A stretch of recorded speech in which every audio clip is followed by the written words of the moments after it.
with your opinions when it comes to what you like and what you don't like. You try to be a little optimistic, but you're not too hopeful in certain things when it comes to films, maybe some comics or whatever the case may be. And one of those things that last I heard you talk about was with the last the Mortal Kombat movie. The time you mentioned, not excited for it. It No, looks great, not excited for it. I'm assuming you saw the film and then you thought, yeah, I was right. I did not see the film. Oh, okay. I actually, to be completely honest, I have not had the hour, 2 hours, whatever it is, to sit Yeah. down and actually watch it. To be completely blunt, I'm still really not excited for it. Yeah. I'm really not thinking that I want to watch it. Mm. It's between that and also what the new, I guess the Snyder cut of Justice League. I have Well, almost zero interest in sitting. yeah. So, here's the thing about that one. My good friend Pat, who runs our channel here. So we had a conversation about that, and he pretty much had the exact same approach too with virtually anything DC. As a matter of Right. fact, the last time you and I had spoken, we brought up Man of Steel, and you despised that movie, if I remember correctly. Can't Don't like it stand at it. all. No. And I remember I was like, why? That's, to me, is one of the greatest comic book movies ever made. I think it's one of the most underrated comic movies ever made, in my opinion. Really? Yes. I I don't love even that remember. movie. I don't even remember it enough to to have a conversation about it. That is how far off my radar it actually is. Right, right. Here's the thing: is I don't hate DC movies. I know you don't. And I actually love DC just as much. Well, not just as much as Marvel, but I do love DC. The thing with DC is that the DCU just sucks. They can't get a grip on anything and make it work. I think that the closest they've come is Wonder Woman, Aquaman. I was shockingly surprised, and I think it was because Momoa did a great job Yeah. on Aquaman. He's the only reason that movie did well. You know what I'm saying? So you Like, think taking him out of the equation that the film wasn't as good without him, or it's no, it wouldn't have been a good film if you put somebody else in that spot. mhm. I don't think it would have worked. And honestly, it's freaking Aquaman. He's like the worst character in the DC universe. I mean, he talks to flipping fish. What is Right, right. talking to Flipper gonna do on the land? I mean, it does no good. So the fact of the matter is that Okay. like unless something's happening, at the aquarium or in the ocean, Aquaman is zero helpful in anything. But Oh, come on. You can't really believe that, brother, dude. come on, man. What is he gonna do? Be like, oh, and all the goldfish of every house Oh, are gonna come come out and on. attack? I Have mean, you come ever on, read man. an Aquaman comic book? It's been a while. I'm Oh, just okay. Well, picking. I'm that just makes sense. picking. I know I'm just you are. picking on you. I'm just I picking. know you are. Aquaman is actually not a bad character. No, he's actually one of the most powerful DC characters in the universe. So I was a little surprised you said that, but I kind of picked out you were just poking I'm at just it. So I'm I just know. poking. I know. It's like, and then you have, I don't even remember which one came first, if it was Aquaman or Submariner. What do you call it? It's like, yeah, they're not my favorite characters, but at least with the Aquaman movie, I think that they made a duller character, a cool character. I Hmm. think Momoa actually came through and made that character a cool character. And I think they should have dyed his hair, made it blonde and or dirty blonde, and made it more accurate to the comic. But what do you call it? Really? I think I was missing a little bit of nostalgia there. You know what I mean? Oh, I see where you're going with this. Okay. Because remember, Aquaman did Yeah. have long blonde or dirty Hmm. blonde hair for a while. Yeah. That was Gimmick under. ripoff, gimmick ripoff. But Jeez. Okay. no, I'm just kidding. I'm kidding. No, but they had the long hair, bushy bearded Aquaman for Yeah, that quite was some time. under. Is it Jeff Johns' run? Is that what it was? I can't I remember don't who did it. You remember. don't remember? Okay. I don't remember. The thing is that Aquaman, like, when I liked Aquaman, it was when I was a kid watching Justice League, the cartoon, and he's Oh, riding on the dolphins. You know what I mean? Oh, I'm coming to help you, Batman. You know what I mean? right. That was the fun Aquaman for me. Other than that, I'm not like a huge Aquaman fan. Mhm. Honestly, as much as, don't get me wrong, and I'm gonna have this argument with Greer on On the Truly show. Inconsequential, that show I Mm. do. But what do you call it? But Batman, he is one of the most useless characters there is. I love Batman. I do. I do. So don't get it twisted. But think about it. He's a human. He's a human in a super world. You know what I mean? Like Mm. he's the greatest detective alive. He'll figure it out. I mean, come on, man. You know what I mean? He's a human. That's what it's like. Well, why not have Dick Tracy running around? You know what I mean? It's the same damn thing. Am I wrong? You know what? I'm not sure if I think I have to agree with Mr. Greer on this one. I think you're wrong. I think you're way you're off base, good sir. you're a head lover, huh? You know, well, Well, here's the listen, thing though. them Uh, having Val Kilmer taking the spot in the DC universe for a little while completely killed the character, and then that destroyed it for me. oh, No okay. What? interest. Look, okay. So let's go back with this real quick because Comic books, it's a different animal. right, We were talking to MCU and DCU. right. I understand where you're going with this here, but let's go back to Forever real quick because that's what you referred to here. Batman Forever. Right. Okay. I am one of those people that I saw it as a kid when it came out in theaters. I was a child when I saw it, and Right. even at the time, I knew this is definitely different from what I saw from Returns, Mhm. which was night and day. In fact, I do remember specifically. I don't know if you ever read on this here, but so I remember reading a story that they had asked Keaton a while back, "Hey, so you never went back to do the third because they had offered him a god awful amount of money, Oh, right. ungodly amount of money." And he's like, no, because of his interactions that he had with Joel Schumacher, who directed the third and the fourth one, Mhm. and two of the best received ones, might say. No, I'm just kidding. So he said he interacted with him and told in a meeting with him, Joel Schumacher said, "Does it have to be so dark?" As soon as he said that, he's like, "This is not going to go anywhere." So he opted to walk away. And I'll be honest with you, looking back on hindsight, yeah, it was probably the best decision. But I will say though that having Kilmer in the part, I might this might be heresy, but whatever. I thought he was better than Keaton. Yeah. Interview over. No, I'm just Uh, kidding. Listen, no, I can't back you up on that one, man. I just there's even Greer who loves Batman mhm. can't handle the Val Kilmer freaking flick. I Like, yeah. oh my God, I no. love Kilmer as Batman. I thought he was great. I thought he was good as Bruce Wayne. I thought he was great as Batman. He to me at that time was the perfect balance of what Bruce Wayne and Batman should be, minus the costume. But aside from that, as far as the essence of the character, I thought he was perfect. Adam West is my Batman. He will always be my Batman. Adam West is my Batman too. I love Adam to death. What do you call it? I miss him. What do you call it? But he is Adam West is my Batman. And Mm, at the end of the day, it's just I everybody they gave it their shot. You know what I mean? mhm. They gave it the shot, but it wasn't. It just wasn't good enough. Michael Keaton, I thought was great. I thought he was good as Batman. I thought for what it was the hokey Batman. I was cool with that. Then you've got who was it? Who was after? Was it who came after? Was it Val Kilmer right after that Yeah, or so no? it was Keaton, Kilmer, then Clooney, and then Right. that was the end of that universe, if you will. And then after that was Christian Bale. Kilmer, I could do without.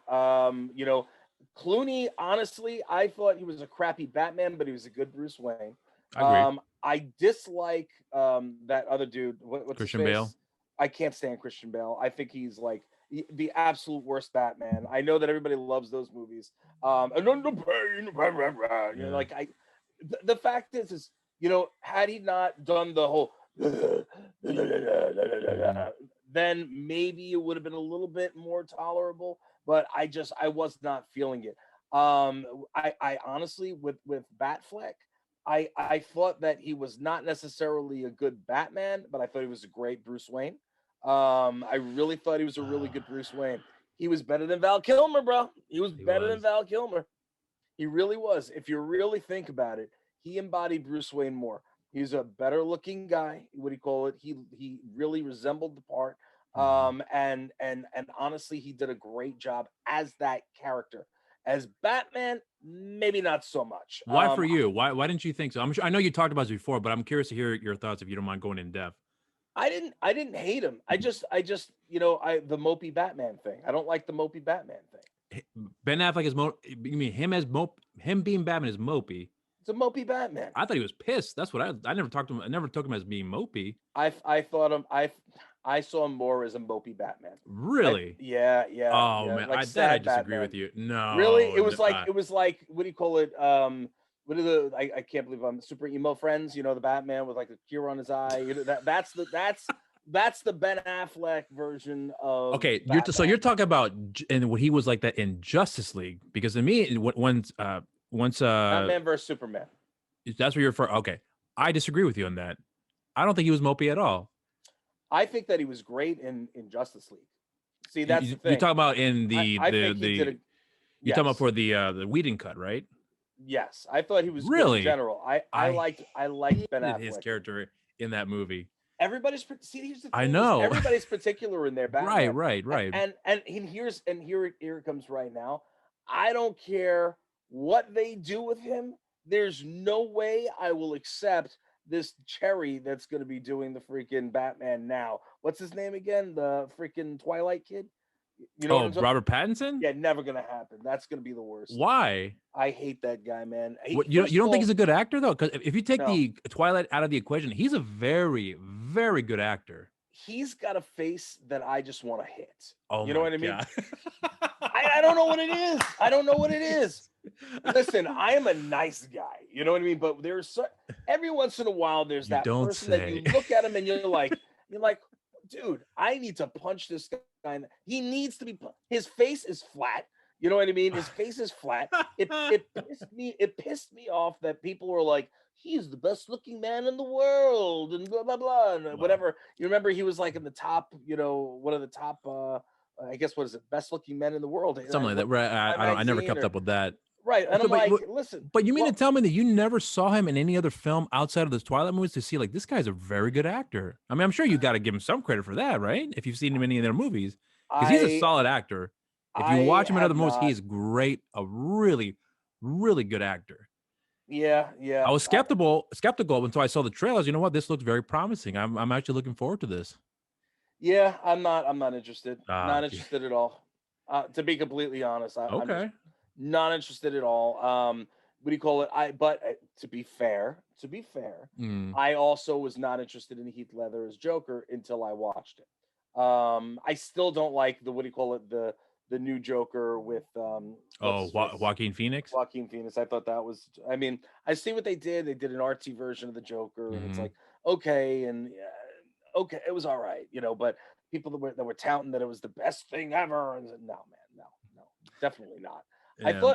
But I do think that Heath Ledger did a good job as the Joker, and that essentially killed him because he went over the edge with it. He really dove into that character, but that was my bad. I thought that he was going to do an awful job, and he did a great job. This kid Pattinson as Batman, bro, come on, man. You see him as Batman? Can you see him as Batman? I did not see him as Batman in the beginning, but when I saw the part, you know what? I'm going to give him the benefit of the doubt, and I'm going to see how he can win me over. Because even now, I'll be completely honest though. When I saw the trailer, I was like, this looks good, but obviously trailers are meant to look good, so it doesn't give you don't have enough context behind of what's really going on. You just see, the impact that it's supposed to have in those particular moments. So I'm hoping that once we see that play out, I'm hoping that will justify his casting, and that's what I hope to see. I really want this movie to work. I genuinely want the film to work. He wasn't my first choice. Right. He was not. Here's a funny thing. I remember when we had the conversation a while ago, we were actually talking about Batman, and you mentioned one of your good friends to play the part of Batman because you thought this is your idea. You said, I think there should be two actors playing the character, one being Bruce Wayne and the other being Batman. And I forgot who you mentioned was Batman. That you were gonna. No. I know that, but I was just saying I forget. Remember who you mentioned was gonna be Bruce Wayne, but you mentioned your buddy Ray Park, excuse me, to play Batman because he has the athletic support. He's been in plenty of costumes where he's covered head to toe, so he can handle that those conditions. And I thought about it after a while, and I was against it at first. But then, oddly enough, after we had that conversation, I don't know, maybe about a week or so later, I decided to watch some of his movies. I saw other films he's done. G.I. Joe's being an example. G.I. Joe's being the biggest one that I took away from the most. So I thought, you know what, he could actually pull it off if given the opportunity. Right. But the only problem that I wonder with him is that is the height, because I don't know if they're Right. going to hire the right actor to play the same height for him to play the part as well too. Because I know that if you consider putting in, a couple inches on the boots, that could kind of throw off, the balance. 'Cause he's a high fly type of guy. Even to this Right. day, he still pulls it off. I watch plenty of his Yep. Instagram posts where he's just twisting around, and I'm like, God, how Yeah. does he do that at 50? Raise a I'm not psycho. sure how old he is, but he's amazing when it comes to that. So it's Yeah. like, can he pull it off if that is the case? But I doubt they will. I'm sorry, I'm sure they will consider that if that would be the case. But I look at Ray and I think to myself, this guy could have also been Bruce Wayne too, if they really were to give him the chance to play the part. If he can pull off an American accent. I can't recall if he's ever done that before in the past with his acting before. I don't remember seeing him pulling off one before in the past. But it dawned on me that he could be playing both, because Yeah. he has a look, and he certainly has a charisma, and he certainly has the skills to back it up. Hmm. And but now, unless they're going to do a new version of an age Batman, they could No. probably consider him for the part as well too. But they'll never Yeah. do that this time. There. When you're talking about Ray, all right, you got to understand. Ray is Snake Eyes, Darth Maul, Right. Toad. You know what I mean? The Hmm. Headless Horseman. You know what I mean? From Sleepy Hollow. He's Hmm. got such an array of major roles that he's done. He doesn't have to speak. He speaks with his action. You know what I mean? Hmm. He is an action star. I think that he would be the perfect Batman in the Batman suit. And then I think it was the one who I was thinking to do the Bruce Wayne. I can't believe I'm blanking on his name. Yeah, I can't remember who it was you said either. He's what do you call it? He was in the Expendables. What do you call it? He's another action guy, Come on, Scott but Atkins, no, no, no, no. He's got like a British Jason or Statham. Australian. Jason Statham, yeah. Jason Oh, Statham. Jason Statham is as the Bruce Wayne Batman, who can actually do or Jason Statham to do both. You know what hmm, I mean? Because he could do all the moves also, even yeah, though he's older. You know what I mean? So, yeah. eh, but again, I stop recasting Batman already. You know what I mean? Or get somebody who's gonna do it for the long haul. I'm sick of seeing the same garbage over and over and over again. I was really hoping that Justice League was gonna do wonders, especially since they crammed Wonder Woman and Aquaman in that movie, and those were both winners. I wasn't angry at the whole Batfleck thing in there. I like you said you were. Mhm. I wasn't crazy about the guy who played what do you call it, Cyborg. Ray But for Fisher. yeah, I don't think he was awful. I kind of didn't believe him that much, honestly. Well, in the Sorry, Snyder's cut, he's actually a much more fleshed out character. I think they were pointing out that he was the heart of the film, and they're 100% right. When you watch that movie, it is a long film, but when you watch it, that movie certainly his involvement is a very integral part of the story. So I think his role in that film right. was much more justified as opposed to what we got in the Whedon version. Um, Kari Payton is my cyborg. I'm sorry. Kari Payton is my cyborg. Again, like I said, I'm not opposed to the guy. I didn't think he was awful. And he probably did a better job. I know that people were saying how different it was for this character in yeah. the Snyder cut, but for me to go through and watch it again, it's just not my. I just am not interested. And for me to waste 3 hours, I'd rather Four try to hours to be watch. exact. Oh 4 yeah, hours. F that. I'd rather watch Mortal Kombat twice and Which one? the new one that I Oh, have okay. no idea if it's gonna suck or not. I'd rather sit through that twice than watch the Snyder cut. Well, You know what? I actually did see Mortal Kombat. Yeah, Thoughts? it Yeah, was it sucked. It well, sucked. I see it in your face. yeah. It sucked. Well, no, it didn't suck entirely, but it did. Okay. It was disappointing. Here's the thing, though. All Okay, right. when I first heard they're going to do the film and that James Wan's involved, I thought, okay, great. He's going to be hands on with the production. He's going to, bring the right people to make the film really good. That's what I was Hmm. hoping for. Right. What I remember specifically being very disappointed when they had said we're bringing a first-time director. Okay, I'm assuming first-time director as in like someone who maybe has done commercials, like Snyder, Fincher. They've all done that sort of stuff, music video, things of that nature. Right. So they have experience in that capacity, but they can they can obviously expand on that because they have enough experience to know how things work and as far as the industry is concerned. So I figured that that's fine. From what I understand, this guy's only directed one thing, That's the extent of my knowledge of this director, Simon McCoy. That's who directed this new movie. And when I first heard he was involved, I was like, I don't know who this guy is, but apparently he's done something to the point where Warner Brothers and James Wan said, "Yep, you're perfect for the part to direct the film." And not only that, they hired a first time screenwriter too, which also threw me off as well. So right Okay. off the bat, for me, those were red flags. All right, Right. I'm not one for to say don't give them a chance, because if I wrote a movie and they gave me the chance, I would take it. Be Of completely honest. course. Of So course. I'm not Shoot bagging him your on that. shot, son. Yeah. Shoot your shot. You So know? I would not bag him on that, but I was concerned and I was really disappointed, because like, give someone who has experience, who loves the stuff, and let them, show what they can pull off with these characters.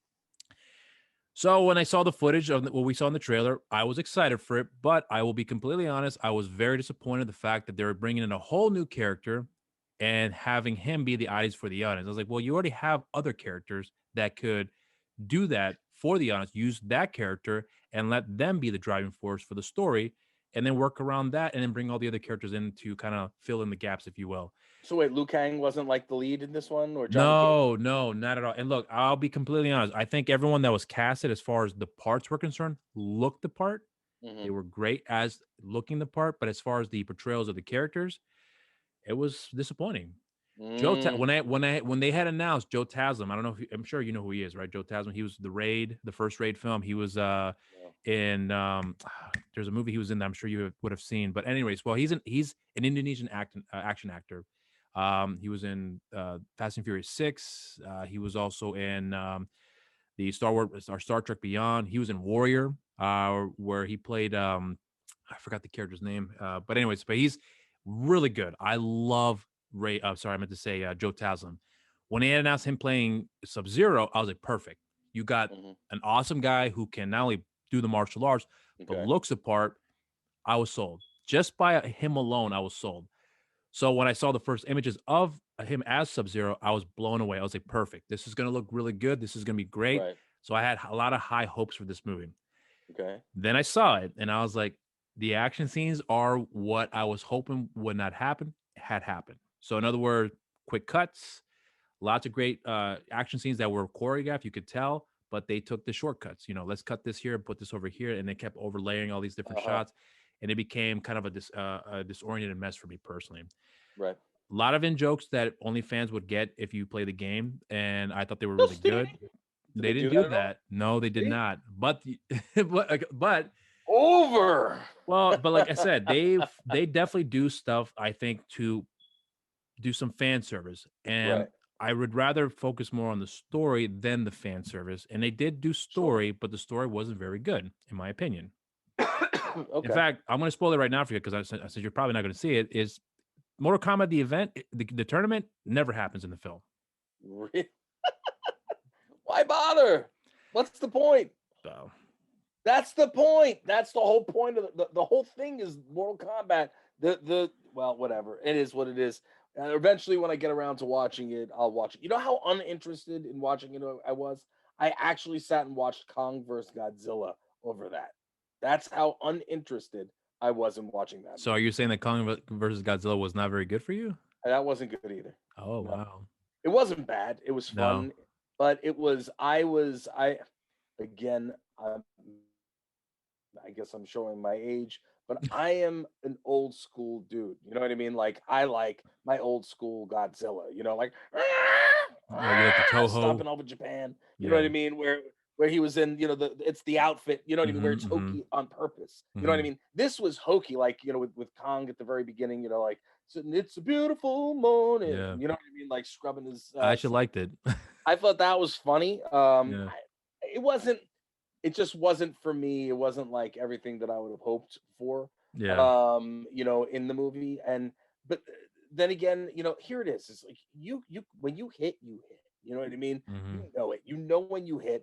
And unfortunately, it's hard to have lightning strike twice. You know what I'm saying? mhm, So mhm, when you keep rebooting and rebooting and rebooting these old favorites, you're not getting that special spice, that special sauce, that pizzazz that the original one had, mhm, it's just going to become a loser, and it's going to do is irritate the long-term fans who, you know what I mean, mhm. who now who appreciate the original versions. Now here's the thing, you can't go by that simply because then you wouldn't have a Star Wars universe. You wouldn't have a, you know what I mean, like an X Yeah. universe and stuff like that. However, you know, those are all continued. You know what I mean? Like Yeah. next chapter, next chapter, next chapter. These are all, they're all doing freaking reboots. It's like reboot, reboot, reboot. We don't need a reboot. Just do a continuation. You know what I mean? Like, why do a reboot? Yeah. I don't understand. Like Jumanji, the original Jumanji, you'll never fix Jumanji, the original Jumanji. Yeah. Never hold a torch to the original Jumanji. But you know, I think that the new Jumanji did a great job. I Yeah. think that Rock and what do you call it? Kevin And Hart, Kevin Hart and Karen Jack Black, Gillian. Yeah. yeah, they did a great job. But it was a continuation. You know what I'm saying? Even Yeah. though it was a nonchalant continuation, they paid homage, but it was a separate movie. That I can deal with. Mhm. You know what I'm saying? It's a different movie. And then they continued and they did the couple of Jumanjis after that. And I thought those were funny and they were interesting. I didn't hate them. I didn't hate them. Were they the best movies? No. But were they awful movies? No, they were funny. You know, They made a they were ton of funny. money too. That's all that matters for them.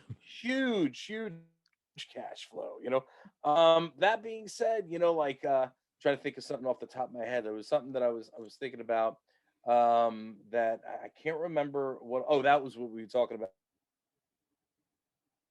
the other last week or the week before that. You can't. Why are you gonna reboot the Goonies? You know, like to do a brand new Yeah. reboot with all new people and just do like a mimic or a different story of the original Goonies. No, bro. Why? You're just gonna ruin what was done. You know what I mean? Mhm. Instead, do something different. Say, have some freaking creativity with it. Take all the characters, most of them, I'm pretty sure they're all still alive. I mean, I just saw Sean not too long ago, Sean Astin.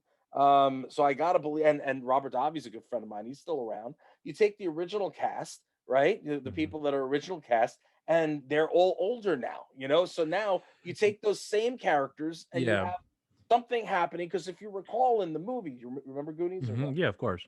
The ship went down. Yeah. Nobody ever did it. Didn't sail away. It went down. So did anybody go look for it? Who knows? Well, they remember that it was there and it went down. Something happens later on, and Mikey says, "Oh, we need money. We should do this, and we should all go look for the ship."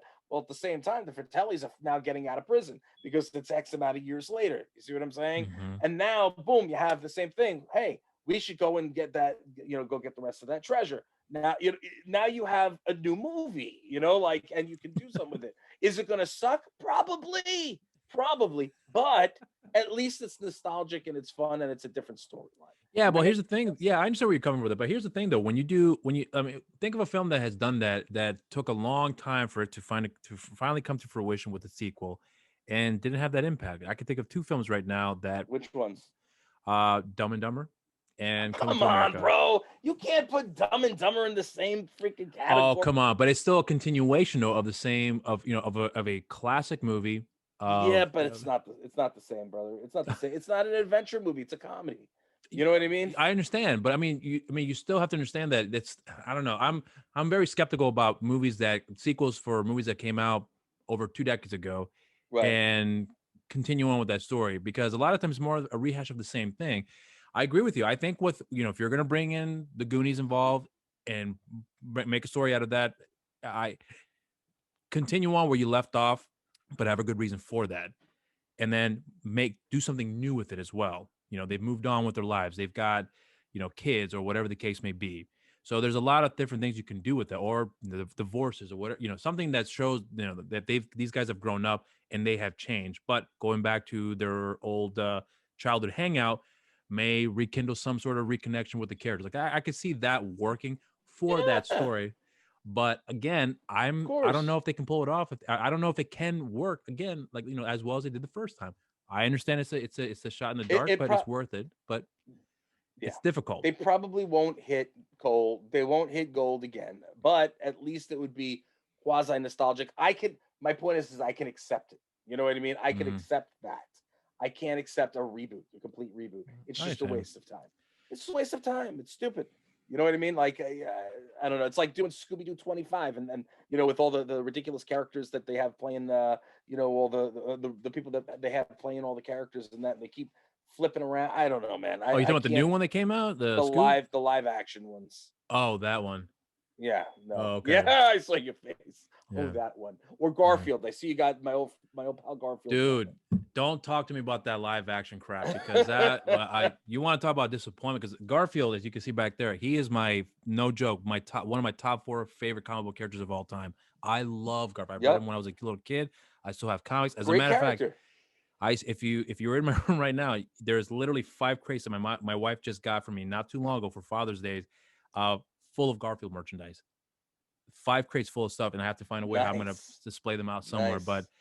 But that's how much of a fan I love this character. So when I saw the film, I was like, okay, I can see the approach they're gonna go with it. Sure, I'll give it a shot. Walked away 5 minutes into it.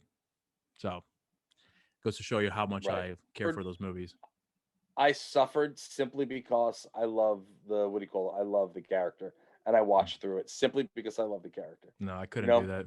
it's just yeah, it is what it I couldn't is. do it. I couldn't do it. It's what I it wanted is. to sit through it. I wanted to support, the film. I really, really did. And the biggest red flag for me was that they made the character CGI, and I was like, you shouldn't have even done it in the first place. Just stick with the animated side of it. Yeah, Take the chance of going 3D. That's the best. And they did that with the cartoon show, with the recent TV show that came out not too long right, ago. right. Why didn't you just do that? That would have Yeah, been perfect for it. And then they announced, I can't remember who it was which studio's behind it, but they announced there's gonna be a 3D film that's supposed to be coming out, I believe next year. I don't know how that's going to turn out, but I'm hoping that it is good, and I hope that they don't make the same mistakes they did before with coming up some crappy story. I just hope it's going to be a really solid one at that, especially for an animated film. it'll be Garfield versus Heathcliff, Mortal Kombat style. Oh my god, I love Heathcliff too. I actually still have the DVD box set, and I haven't seen it in quite some time. I hope it still holds up, but I always felt like Heathcliff was the Garfield ripoff, in my opinion. Oh, huge. That was exactly what he was. Okay, I did love the character though. I I did actually too. did love the character. But and we came we're far way off from the original DC universe question that you asked. Oh yeah. So it goes to show how important it was, in the conversation. But well, okay, well, so we were talking about DC. We were on the topic of Batman. I'm not sure if you've been keeping up with the new Flash movie that's coming out, where they have Keaton back as his original Batman, and I heard also, about that. well, they actually showed some set photos where he is he's in the film.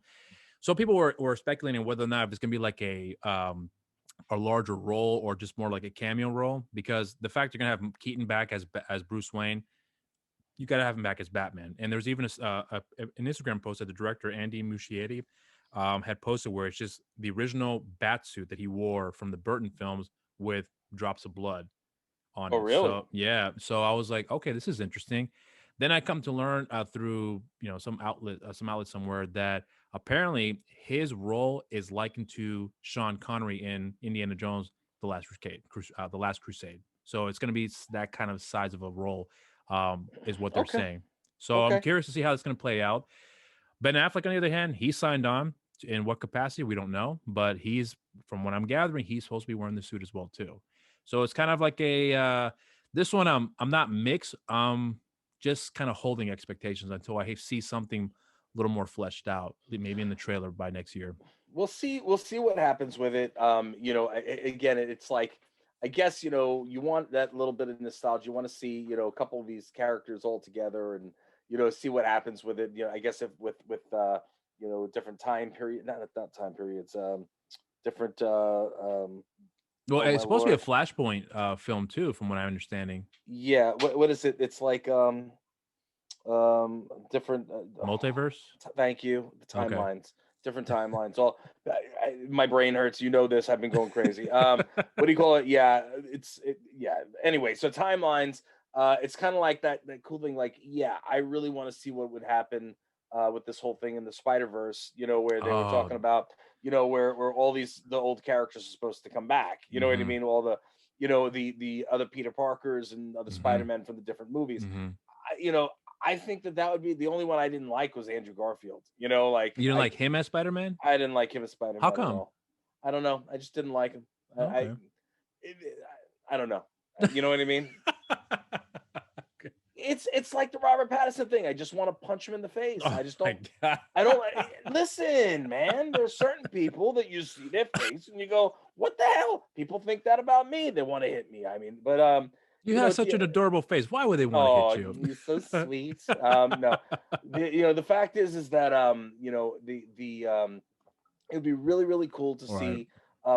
see all the Spider-Men together. I just don't know.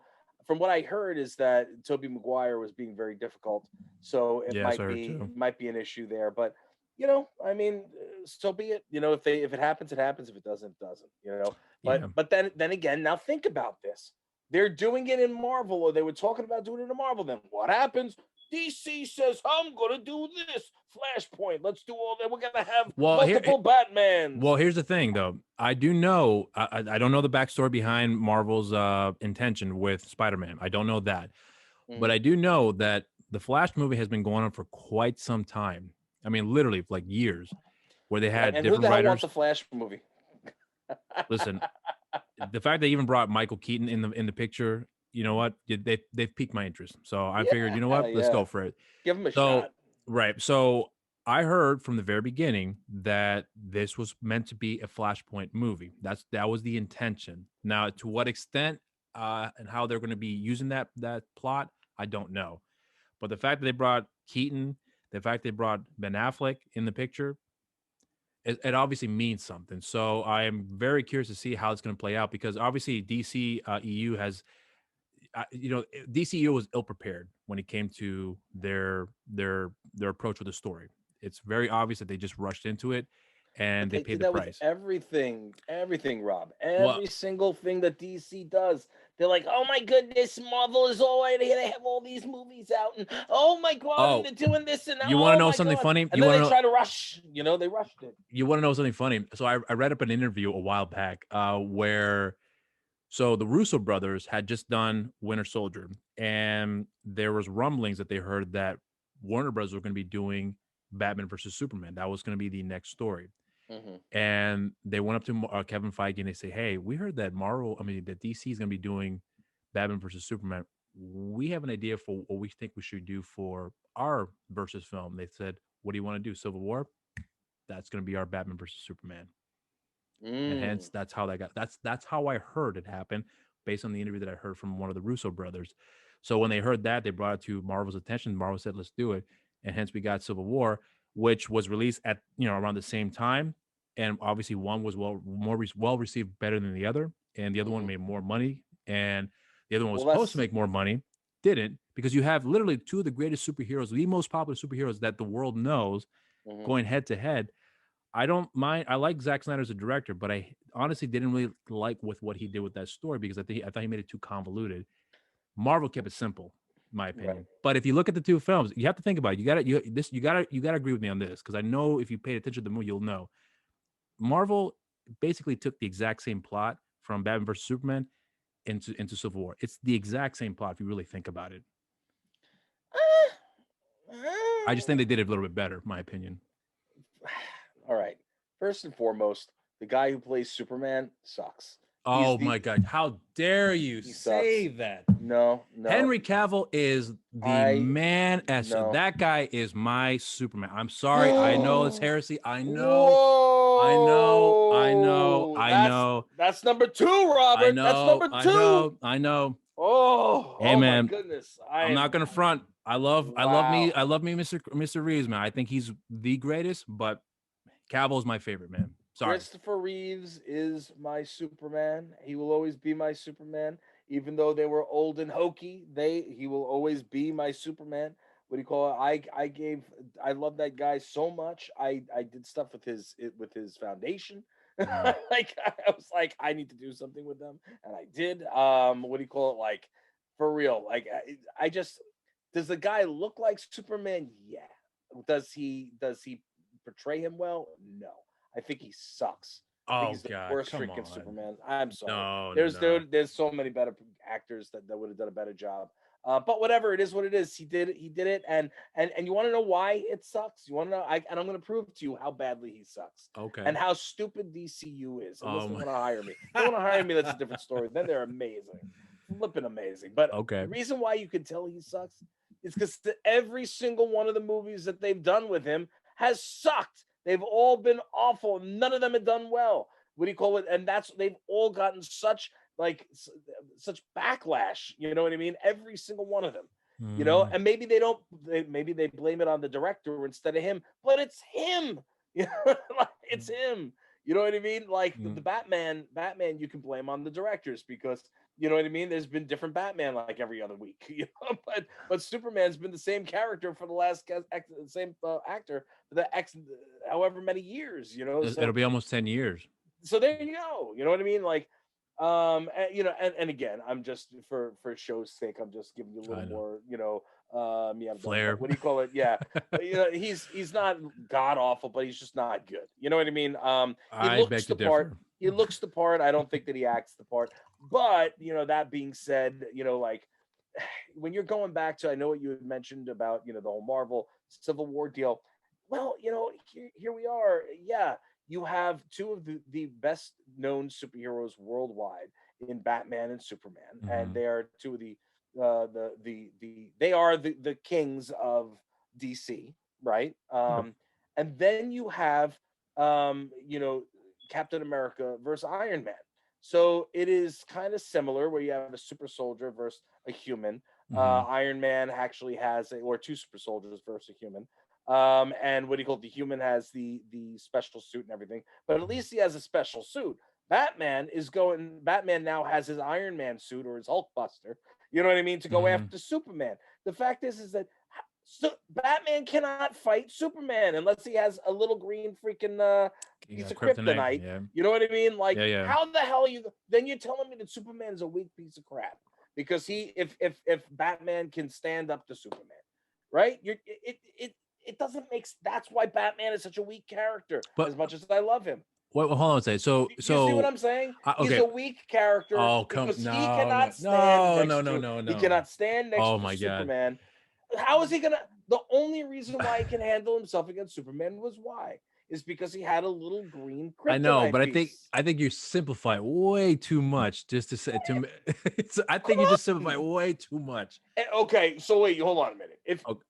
What happens? Superman versus Batman in a room, no kryptonite. Go. What happens? Batman would probably not be stepping in the same room with him, not being prepared on how to handle that situation. Because he's a smart detective. Right. World's smartest detective. Come on, man. Come on. Now, if he had no choice, and somebody just went, ding, Thanos jumped into the DC universe and snapped his fingers and put the two of them in the same room together. He had no choice. I know where you're going with this here. You know what, man? You're making it so difficult for me to like you right now. You really, really are.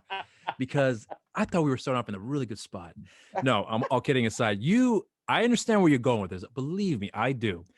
But I am going to have to disagree with you because that's one of the reasons why I think that Batman is one of the greatest comic book characters ever created.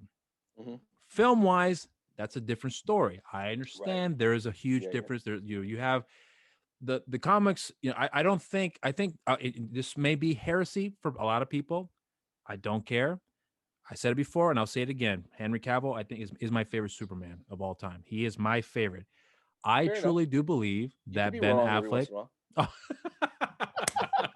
I truly do believe that Ben Affleck was the best actor to portray Batman.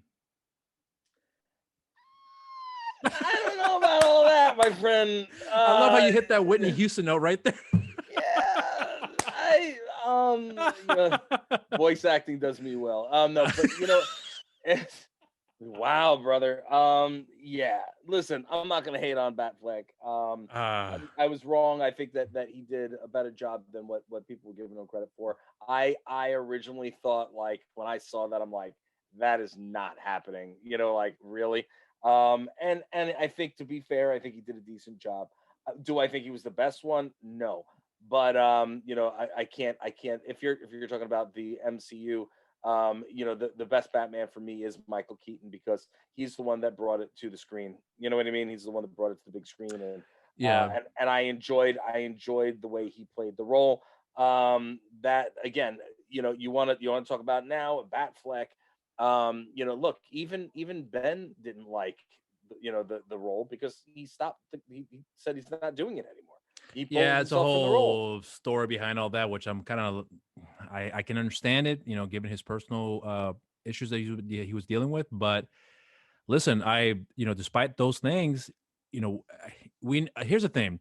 I thought that what Ben Affleck was going to bring to the character, we would have probably have seen the best Batman film we would have ever gotten in our entire lives had he stuck with it. But you have to be in the right place of mind because you have to think about it too. The story, I'm not sure if you are made aware of it, but the story was going to be Deathstroke and Batman. That was going to be the story. And I thought that was a good idea to take that approach, make someone, have someone be physically in the same level as him in terms of, tactics and whatever else. Use that as the starting point. Don't go big, don't go flashy, just, keep it grounded and bring in a character like Deathstroke, who most people may not be aware of, but hardcore fans know who he is, and they know this is a valid opponent for him. Right. Well, I mean, if they watch Suicide Squad, they know who Deathstroke is. No, that's Deathshot. I thought he was in, Deathshot, but then Deathstroke, I think, was in it also. He was in. Deathstroke is the one with the swords. Yes. Yes. So he was in Justice League. Deathshot is Will Smith's character. Exactly. Oh yeah, Deathstroke was in. You're right. Mm-hmm. He was in Justice League. Yeah. I saw the movie. I remember. Yeah. Well, that shows you how memorable it was for me. Well, you're the one that likes the movie, so you're the one that I like the movie. I was like, really? Yeah, no, it wasn't bad. I didn't hate it. I don't know. I can't even remember it, to be honest with you. Maybe it sucked. I can't remember what I ate for breakfast yesterday. I might not have even had breakfast yesterday. But that being said, I mean, look, Ben Affleck. If it's between Ben Affleck and this cherry, what do you call it with the Senor Flatface, whatever his name is, Robert Pattinson. Crappington. I'll go with Ben Affleck, any day of the week. Yeah, well, I mean, but that's the thing though. I really do believe that Ben Affleck, because in his own right, he's a very good director, a very good writer. He's got the credentials for that. So imagine what he could have done with a Batman story and what he brought to that character, especially in Batman versus Superman. I thought this guy could make the greatest Batman movie we've ever seen in our entire lives. And he probably would have done the character justice too. But then he did Geely. All right. Then he did Geely. He also did Daredevil too. And it all went downhill from there. And the fact that here it is. Well, but here he won an Oscar for Argo. So hold on a minute. Let's just backpedal here for 1 second. I will get on the Ben Affleck train again because from what I hear, he might be him and J-Lo might be getting back together if they're not back together already. Because her and A-Rod had done. Yeah, I heard about that. So what do you call it? So if he's back with J-Lo, then I'm gonna be okay with Mr. Affleck. Because I was like, how do you lose Jennifer Lopez? Like that is just blasphemy right there. So if he makes do and he gets with Jennifer Lopez, I will give him the higher Batman status just for you. There we go. That's very courteous of you. Very courteous. I've never thought I would ever hear someone say to me, I will give Ben Affleck the more Batman power points if he gets back to J-Lo. Just for you, buddy. Because of J-Lo. Because of J-Lo. It's J-Lo. For that case, thank you, Miss Lopez. We got come on now. Brim's approval now.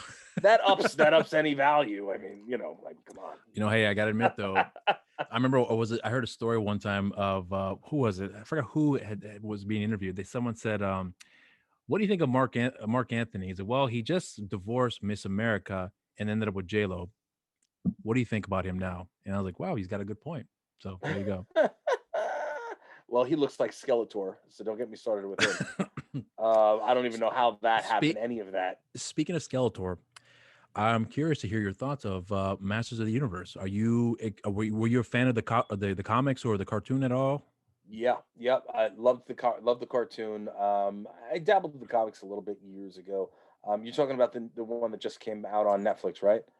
Is it out already on Netflix? I didn't think it was out already. Was it Netflix or Hulu? I think it's Netflix. It's for Netflix, yeah. But I don't think it was out just yet.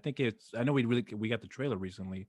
Yeah, look, it looks good. I'm hoping that it'll be good. I know I know that when they tried bringing Thundercats back, they failed miserably. Yeah, I didn't bother watching it. And they had my buddy Larry, Larry Kenny did the voice of Lion-O, and the original one, and Mhm. then with the new one, rather than keeping him as Lion-O, and he could still do the voice like to the T, they had him be the father, and Yeah.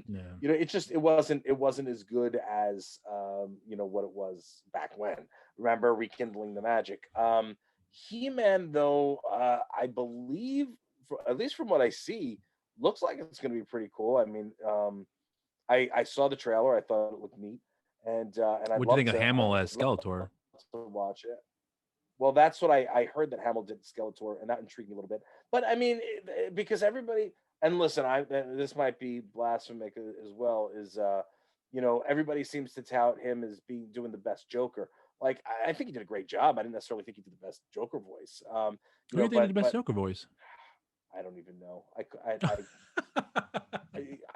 Joker is so low on my totem pole of caring that Really? I don't care for the DC universe as much as Marvel. You know what I mean?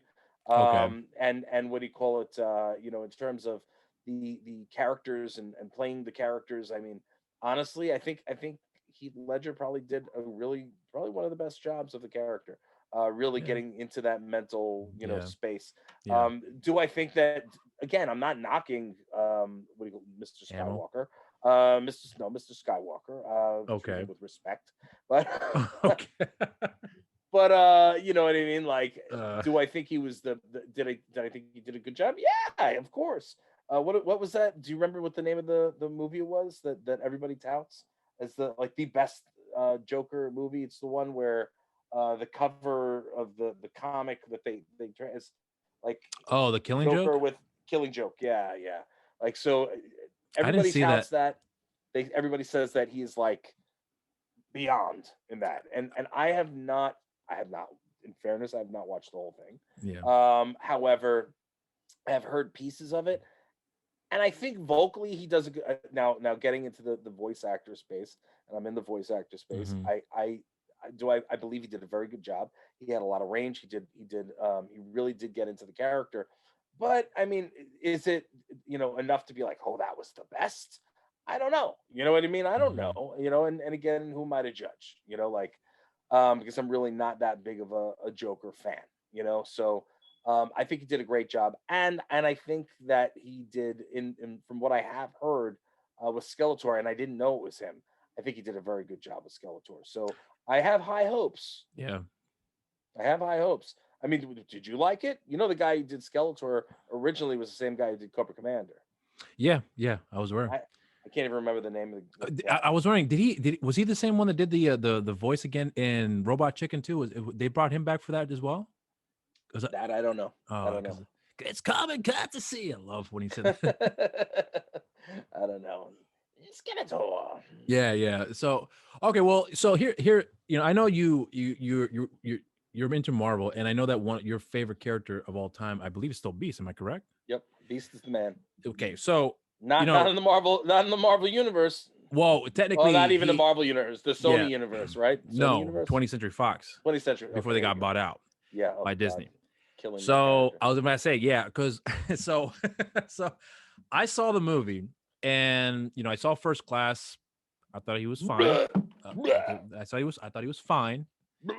Then they brought him back for him in Days of Futures Past. Uh-huh. I didn't like what they did with the character at all because they basically made him the Hulk.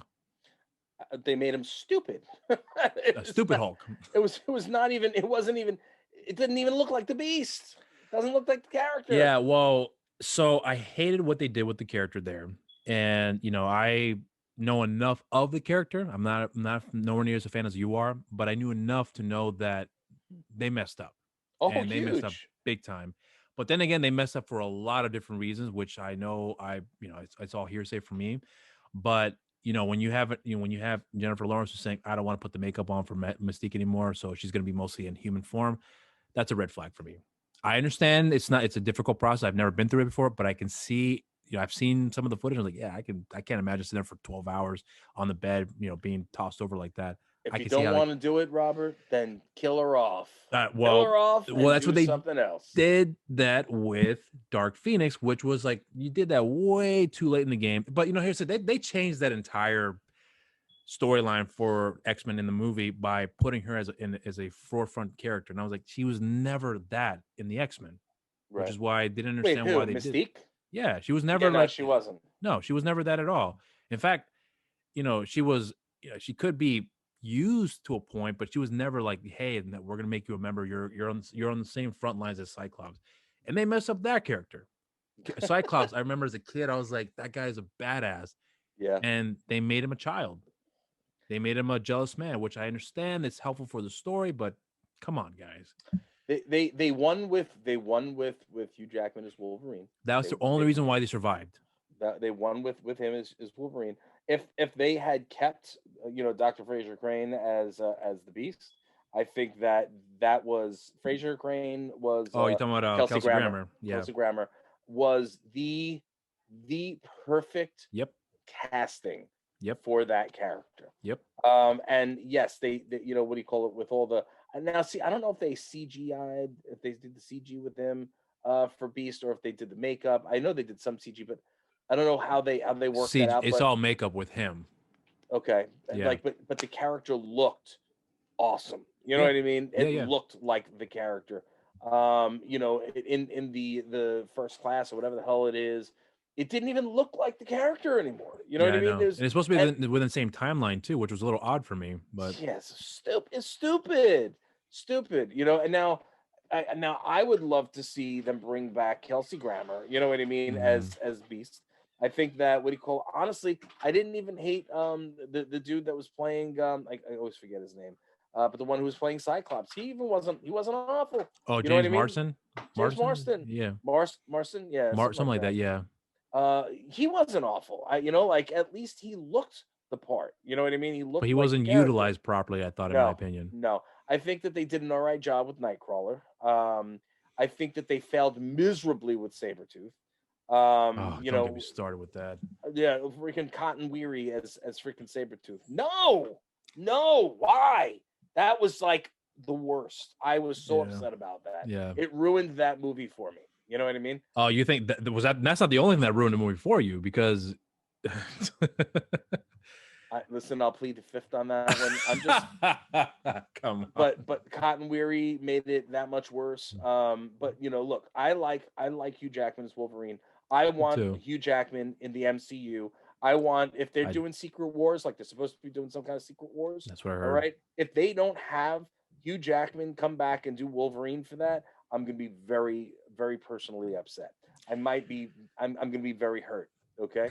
I'm taking it personally, Robert. Do you understand this? I will take it personally. And if they don't bring Kelsey Grammer back to do the Beast in that too, I'm gonna be very upset. You know what, man? You're asking for a lot.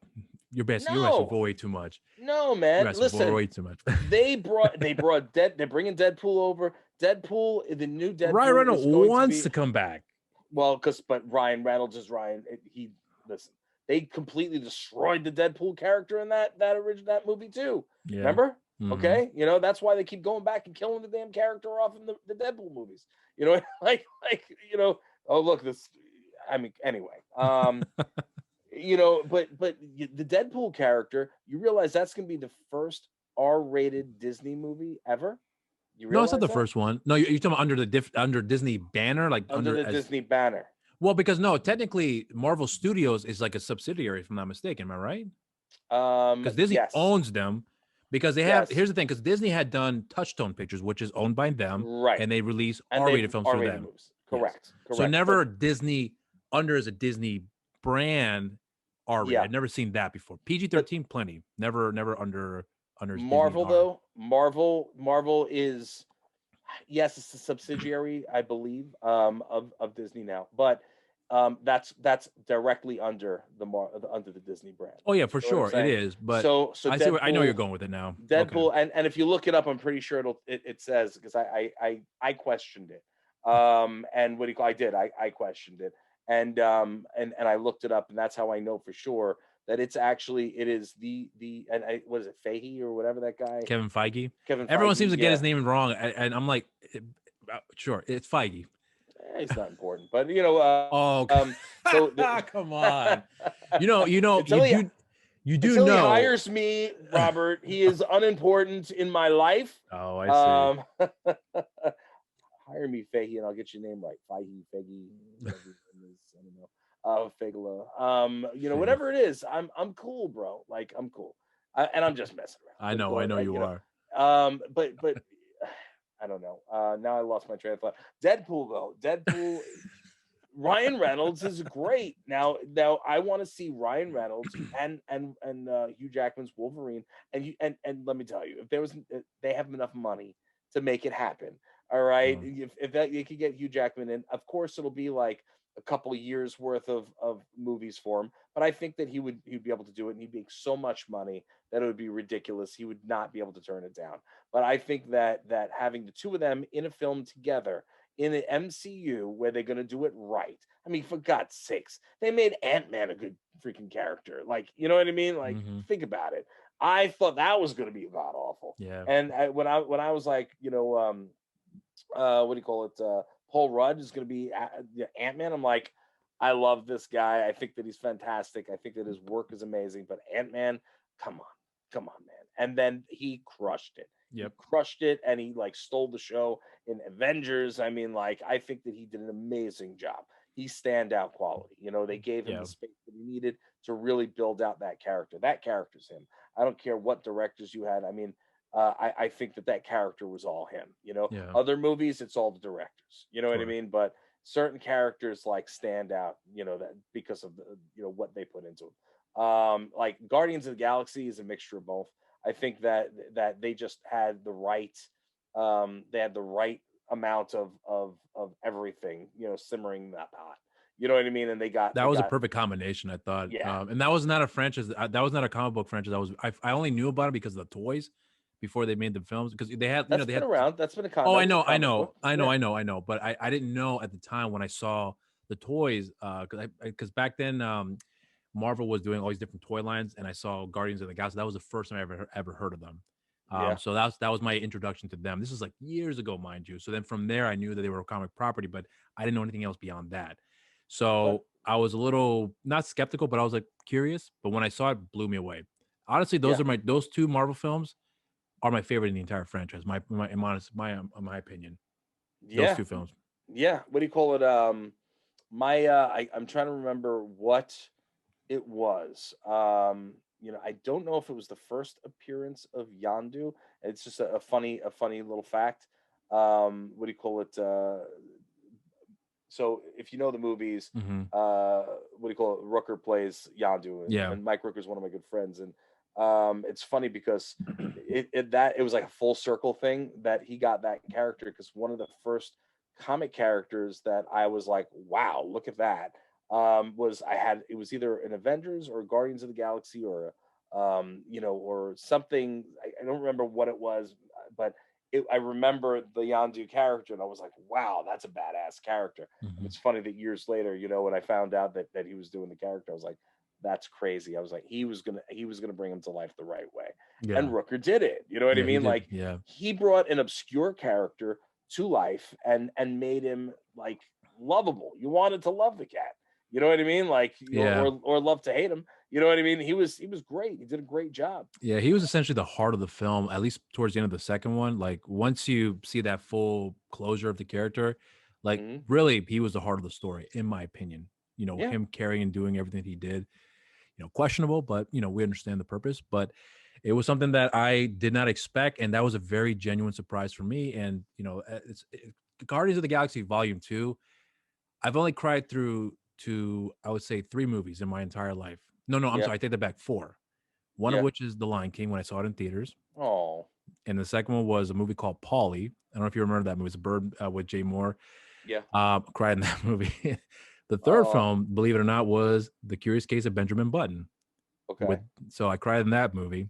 I still can't finish that movie because I'll cry. And then the fourth film was Guardians of the Galaxy Volume 2. That movie, yeah. So those are the 4 films. So out of all of them, the only one superhero movie I ever cried to was a Marvel movie that I did not expect at all to connect with. Never. No. I thought when they said the Guardians of the Galaxy was coming out, I was like, well, you know, I think that it's a really cool idea. Did I think that it was going to go over well? Not necessarily, but at least I knew who they were. And I thought that it was a possibility. I just didn't know what characters they were going to wind up going with. And I Yeah, think they went with some of the right characters because Guardians of the Galaxy, I mean, most of the characters, they keep changing the roster, don't they? think they did. I Yeah. can't remember a lot of it, but some of them were just such hokey characters, that you're just Okay. like, I'm talking about like old school stuff. But Because anyways, I think yeah, in the second film though, wasn't Stallone's character in the movie? Wasn't he one of the yes, original Guardians in the comics, if I'm not mistaken? that's the thing. I can't remember. Okay. I can't remember, and I think he might have been, but like I don't know if he was supposed to come back and do something in another. They were supposed to do a not a Ravagers movie, or I That's don't what I heard, but I don't know if it ever came to fruition. I don't know if that's going to happen or Yeah, I doubt whatever it. it is. But like, why do that movie then without Yondu? You know what I mean? Like, Hmm. because they killed Yondu off. So why? I don't know. Why? Maybe they could do a prequel. I don't know, man. Maybe. I don't know. I don't know. I love what they did with that film. I really did, and even I never thought that Batista was going to do a good job when they actually announced him in that spot. I was like, oh God. But he did an amazing job. Like Yeah. he was really really good. He did a great job playing that character, Drax. I really nothing bad to say about it. Yeah, Like I think Gunn was smart in using Batista's strength in his acting abilities to convey with this character, and I think it worked well in his favor. Really, ever since that film, you could say that his star power just kind of went on the rise at that point. James Bond, he's now in Knives Out 2, and what's it called, 20 Blade Runner 2049 or whatever it's called, okay, and now Dune. So yeah, the guy's been on the rise. He's gotten better with his acting, in my yeah. opinion. Who are you talking Um, about? Wait, you I'm talking talking about about Batista? Batista. Yeah, Yeah. Well, did you see the new zombie movie? I have not. It was not bad. It I was haven't it seen was it. he did a good job. Like he did a good job. I don't want to hate on him. Like honestly, it's funny because back years ago, when I was coming up in wrestling and he was coming up in the business, we'd never met. But they like I had seen him. I think he might have been at OVW at the time, or um, all I know is like that he did a character Leviathan, and I was Mhm. like, man, I'd love to tag with that guy. Like I remember like years ago, I was like, man, that we would make a really wicked tag team. Like I'd love to tag with that dude. And then he turned into what he did and Yeah, became, a very big player in the wrestling universe and then went on to act. And I gotta tell you, man, I saw something in the guy, just in general, just his look alone is just a great look. yeah, Just he's got a really cool look. yeah. I think him and Dwayne Johnson are really the only two successful pro wrestlers that have actually transitioned to the acting field and gained some traction. I mean, Dwayne, without a Hulk doubt. Hogan. What are you talking about? Sure. Hulk Hogan. Listen, you've been hate on Hulk Oh, no, no, Hogan no, no, all no, you no, no. want. I'm not hating. I'm just saying, in comparison to success in movies and Right. success in the acting career, those two Okay. guys stick out. No, well, The Rock, of course, sticks out, and Yeah. then Batista, yeah, not far after. I mean, you've also got. I mean, Cena has done a lot as well. He's Cena's he's done a, a he's lot. in there for sure. But Um, for him to be on his own, like The Rock or Batista, like to really put their name on the marquee and like sell a yeah. movie, I don't think I think Cena can get to that point because he definitely has charisma. I'm curious to see how he pulls off Peacemaker. I'm very interested in that to see Okay. how he's gonna do in Suicide Squad. I have high hopes, but Right. we'll see how that Oh, you plays talk. out. Oh yeah, that's right. You're talking about Cena. Hmm. Yeah, yeah, yeah. Yeah. I'll see. I mean, I don't know. Rooker's in that one too. I forgot what character he plays. Yeah, I forgot so too.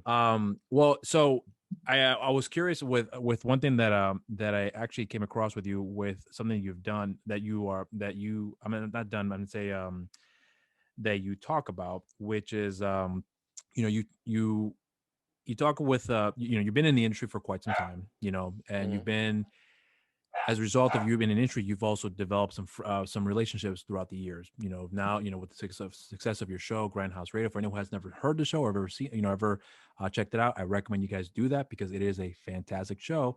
Thank you. I've been a fan of your show since just shortly before I actually interviewed you a few years back, and Thank I've been you. kept up with ever since. Appreciate it. Great show. And you guys have been very successful in that as well, too. For anyone who doesn't know, you guys won several awards to the point where you even beat out Jerry Seinfeld and Alec Baldwin. So, Yeah. so it's Yeah. like, it's one of those things where you guys have some real recognition for the work you guys have done. And it shows, because you guys recently had a 300 episode not too long ago, too, Yeah. which was a landmark for you guys as well. But so my question to you guys is that, with the years that you've done your show and you've talked with a number of guests, I'm always curious to ask anybody this. Do you ever go back and look at what you've done, revisit some of the things you've done, such as like listen to an episode from a while back to see where you were and where you are now, to see how you've evolved as a person, as a podcaster, or anything else you do within the field that you're in? Um, in terms of the podcasts and the shows that I've done, rarely do I go back.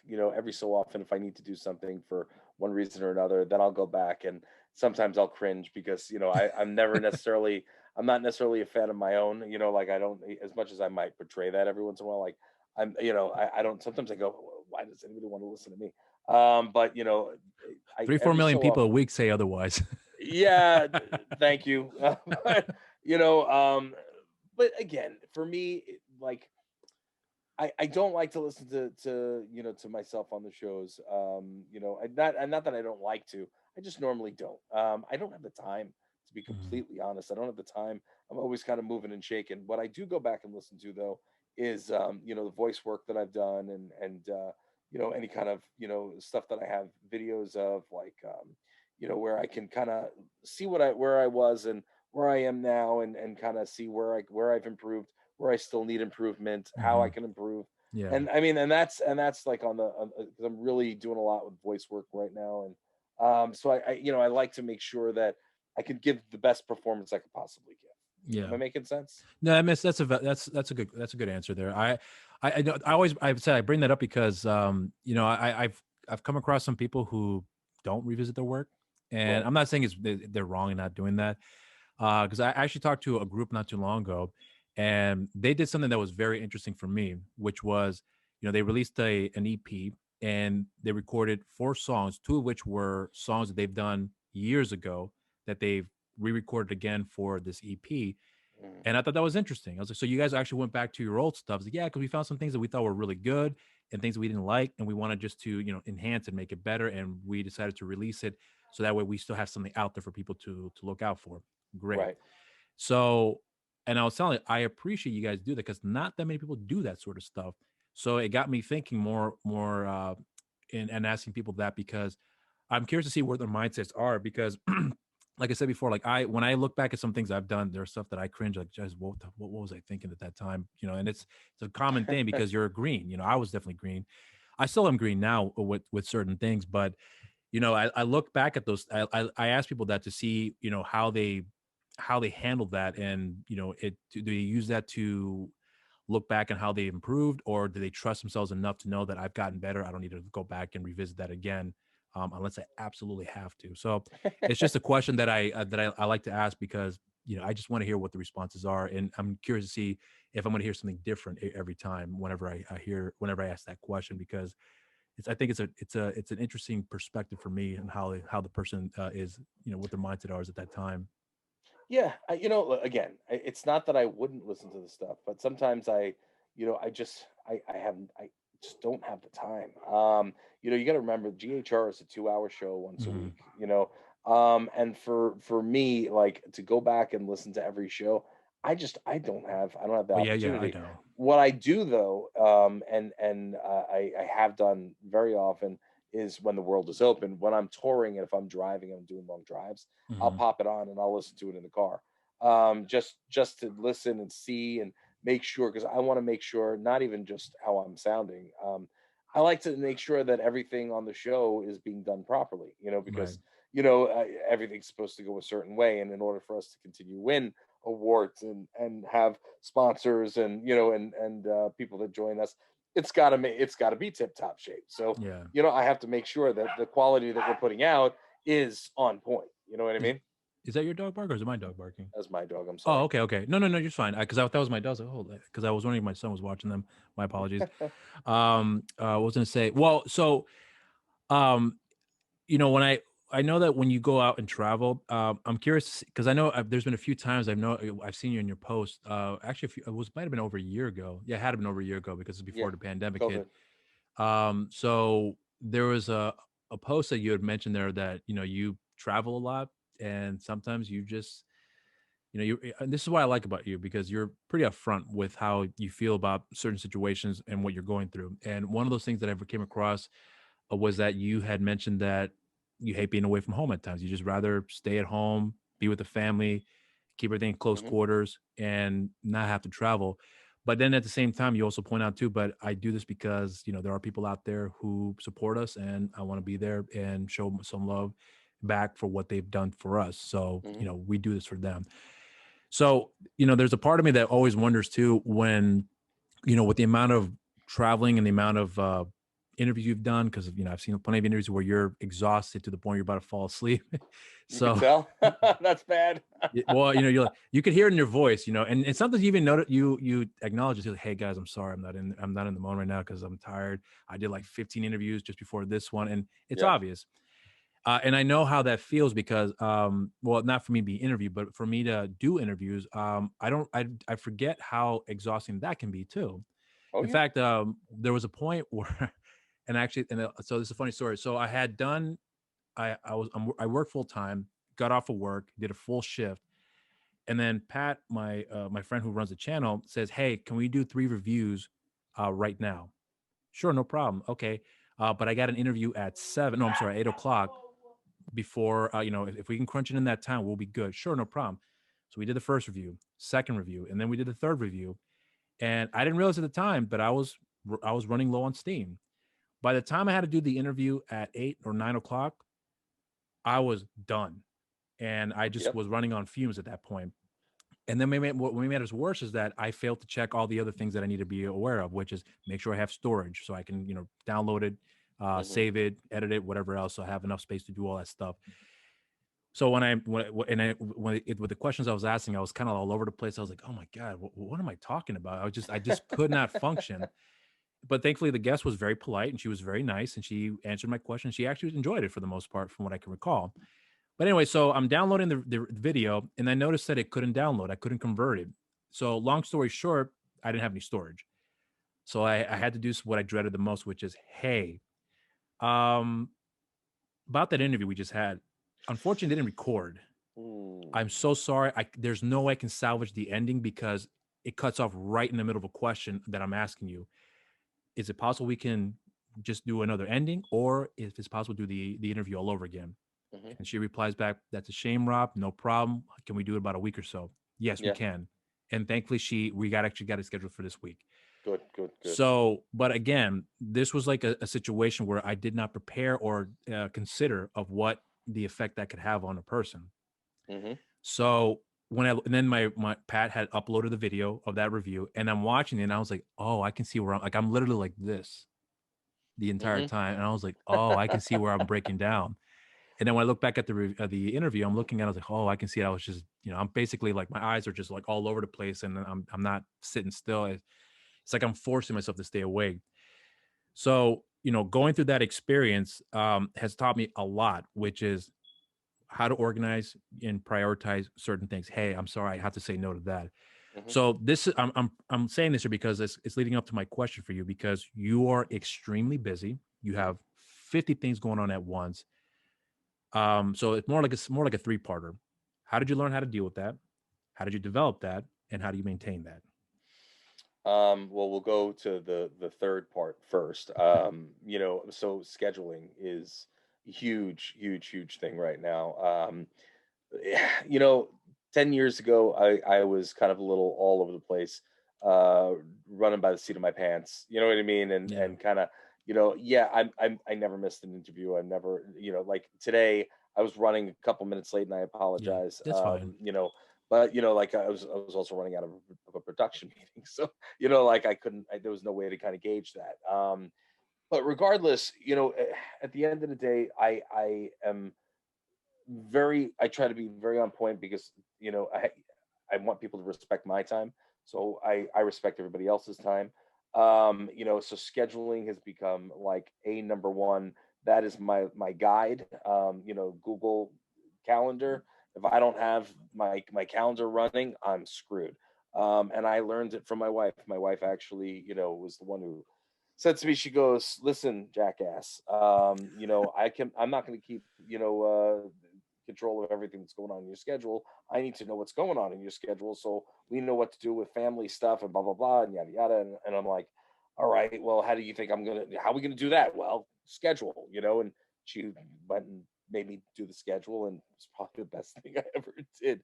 So I use Google Calendar, and then we also use a thing called Cozy, which is an app that kind of that she utilizes, and kind of has for everybody in the family, so we know everybody's schedules and what's happening, because when you're talking about a bunch, not just the Brimstone career and Yeah. business and so forth, but now you've got also my wife's schedule. I have three kids, one who's not in the house anymore, so the two kids, but there's so much that's involved. I don't know if you have kids of your own. Once You you have have one. kids, so Mhm. scheduling sometimes for the kids, it's just like trying to figure things out. Put it this way: yesterday, my schedule, because my little one graduated yesterday from Oh, elementary. congratulations. So thank you. So I was up ridiculously early. I got ready. I shot over to my studio.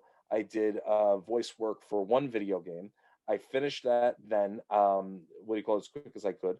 I got out, got home, changed, went to the graduation, went to lunch for, what do you call it, after graduation lunch. Mhm. And after that, dropped my wife and my little one back at the house, went back to the studio, and then I was there until about 2:30 in the morning, finishing up other voice work for a different video game. So, you know what I mean? It's like, that is a simple day. You see what I'm saying? Mhm. Where I'm not jumping onto 50 things. And, normally I'll have two, three, four interviews set up a day, not counting, regular business that has to get done, family stuff, you know what I mean? Yeah. And Brimstone stuff. So, licensing and, what do you call it, influencer stuff, and just a little bit of everything. That's before I get to talk to any friends. So that being said, the most time I've spoken with friends recently is when I guest on their shows, when they guest on mine. Yeah. So sad, but anyway, now go. I hope that answered that question. So getting back to the first part of the question, it was what, when did it start, or So, like, how did how did I phrase the question? I always forget how I phrase my own question sometimes. But yeah, so how did you start doing it? How did you develop it, and how do you maintain it? I think that's what it was. my wife. What do you call it? Behind any strong man, there's a stronger woman. And Yeah. what do you call it? Don't let her hear me say that. And even though she's in the other room, she probably hears me. But so the fact is that she is the one who really buckled down and said, "Look, you've got way too much going on. You need to know what's going. We need to know what's going on. Even if you don't need to know what you're doing, I need to know what you're doing." So that was really how I started scheduling myself out. And it was probably more than 10 years, probably about 15 years ago at this Mm. point. But it's crazy how much you could fit in a day. And it's funny because a lot of people say, they're like, "Oh, I don't have time for that," or I don't have time. Listen, bro, you make the time for what what you give a damn about. You know what I mean? Yeah. So like, if yeah, just like when you reached out and you said, "Hey, Brim, would you be interested in coming on the show?" And I said, "Why would you message the what do you call it, the website, when you could call me directly?" You know, you Well, know I what I- decided I had to go through the proper channel because that's been my experience with a lot of people where you have to go through, the Yes, respective representatives. So yes, but we have a relationship prior. You know what I yeah, mean? And I am, I'm always about relationships and my yeah, network and the people that I care about. So it meant something for me, even though my schedule is ridiculous. It meant something to me to make sure that I was able to get with you and do this. and I Uh, appreciate that. so Yeah. so so do I have the time?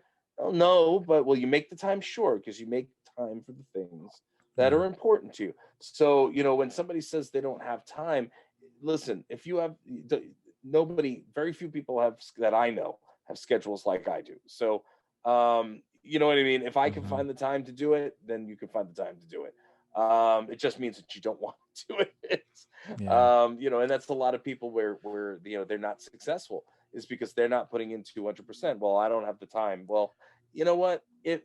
There's 24 hours in a day. You know what I Hmm. mean? If even if you're working a regular job, you know what I mean? Hmm. You're doing a 9 to 5. Guess what? There's before 9 o'clock, and then there's after 5 o'clock. You know what I mean? You can be working before you go in, and you can be working on your own stuff after you get off.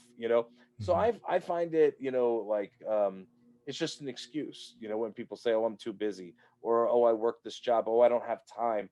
Yeah, you do. Yeah, you do. I work till 2, 3, 4 in the morning. You know what I mean? And Yeah. then I'm up at 7, 8, or 9 in the morning. You know what I mean? Depending. You know what I mean? Like, Yeah.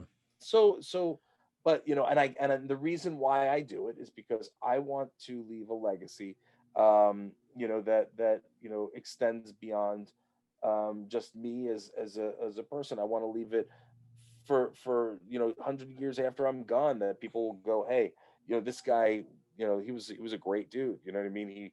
He left a legacy. He did all this. You know what I mean? Yeah. And leave a way for my family to be able to be supported. So that's why I do it. Yeah, I'm glad you said that too, because that's one of the reasons why I started doing the show, which is why I want to talk to a lot of people in the industry, because I think there's a lot of perspective on how people view people in the entertainment industry, Hmm. in whatever capacity that may be. And I actually said it before yesterday in another interview that I just done, where, as a matter of fact, with that interview, not to toot my own horn, but I the person that I was interviewing, Louis Mandler, great actor, great person. He is out in Romania, 7 hours ahead of us. So and I knew that I had to accommodate my schedule to work around his schedule, Right. because that involved. I can't say, hey, I can do it at this time, which would mean it'll be like in the middle of the night for him. I just can't do that. Right. So, it's one of those things where I have to consider what's the best option. Well, I sleep early the night before, wake up early, do the interview then. And thankfully it worked out that way. And it was a very fantastic interview. He was great. I loved him. And he was a beautiful, beautiful person to talk to. Great, great guy. But at the same time, I had also realized that the it didn't it never thought I never thought twice about questioning my motives. It was more of, I want to do this. I got to do this. That's right. And like you mentioned before, and we've actually interacted on social media before too. I think on Twitter, if I'm not mistaken, where you actually mentioned the same thing. Hey, you got to bust your ass. You got to put in the work, and you can't take this for granted. And if you really want to make it work, you got to put in the effort. And if you're not going to put in the effort, then can't be bitching and moaning about it. That's kind of in a nutshell what you said. I kind of elaborate a little further, It's true. but when I read that, I was like, yeah, you're 100% right. And I was literally doing something at 2 a.m. in the morning because I was editing up a video and I had to go to work the next day. Yeah. I was gonna lose sleep. But the thing that I think some people tend to forget is that you're not getting paid for it. I understand I'm not getting paid for it. I understand this is not a full-time job. Don't you love that? Don't Right. you? Well, you're not getting. First of all, you don't know what I'm getting paid for. What I'm not getting paid for. Right. That's first and So foremost. right. You're 100% right too. But the people that know that will tell me that. But I'm like, but listen, you don't. I do this because I love it. For the first time, I would say that I finally actually committed to something that I wanted to do, and it's a situation that I know full and well that it's going to be a long, hard road, and it's going to be a very difficult one to overcome a lot of times because the market is so oversaturated with a lot of different things. If I had done this over 10 years ago, maybe it would have been a little bit easier. But now it's so heavily saturated with a lot of different products out there, podcasts, shows, whatever else. Everyone can do it. Literally, I mean, I'm in my room with a wall full of for the VHS behind me. Never thought I would ever do that when I was 10 years old. I would never would have thought that. But here I am doing this now because it's so accessible. Therefore, it's a lot easier, but therefore, it's actually more harder now because if you're creating a brand, this, you have to market it, you have to promote it. And that's a whole different aspect of something that I don't know how to do, which is what I'm learning how to do. But I ask people who know how to do it. How do you deal with it? How do you manage that? How you go about it? Because that stuff is very important for me. And I learn, and I prefer to go to people that multitask. That's how I prefer to do it. Right. So it's not an easy thing to do. And I respect the ones that do it and have done it for a long time, have maintained that, because it's not Mhm. easy. And it's a very hard road. But again, I'm rambling on about that, but I'm very passionate about that. Something I'm extremely connected with and doing, because I get a lot of satisfaction out of it and I get a lot of enjoyment out of it. And that's really why I do it at the end of the day. Would I love to get paid for it? Absolutely. But that's not why I'm doing it. Right. And that's why you will get paid for it eventually, because you're working and you're doing your thing. And that's the thing, is people don't understand, when you're doing this stuff, you're building a business. You Yeah. know, so where these people, the people that are, that have these the people that have these comments to make, they've never walked a mile in your shoes. They've never worked for themselves. They've always worked under the umbrella of a 9 to 5, where people are paying them, you know what I mean, Yeah. money to come and work for them. So instead of building their own dreams, they're building someone else's. You know Yeah. what I mean? And they're getting, and there's no loyalty there. Doesn't matter. You can work for a company for 20 years, and then they could drop you at the Drop of a drop of a hat. hat. You know what I Yeah. mean? So at the I end of the know. day, when you're doing your own thing, you're building your business, you're building your brand. There's a lot of work that goes into it, and a lot of people, they don't understand, don't respect it. A lot of the time it's family, parents who go, "Oh, well, you should be out there, you should be working at a place and making money and bringing home a paycheck. Why Hmm. are you wasting time doing this? Why are you doing that? It's not bringing you any money." Well, you know what? But at the end of the day, everything that you do brings you one step closer to bringing in money. And I might not make a steady paycheck like a 9 to 5 person does. I might not get paid for 3 months. But guess what? When I get my check after that 3 months, it's more than what most people make in a year. You know what I mean? So, like, you gotta, you know what I mean? Six and Yeah. one. So, if you Yeah. manage everything correctly, you manage things properly, and you work your ass off, you know what I mean? Because why you work a 9 to 5, you're working your ass off for somebody else. Why? So they can pay you. So why wouldn't you work twice as hard to bring in money for yourself? Hmm. Right? Yeah. It's simple. It's logic. And but people are so scared. People are so tuned into, well, I need to go and work a job 9 to 5, and that's how I can make money, and that's the only way I could survive. And no, that's not true. And a lot of people are forced out of their passions.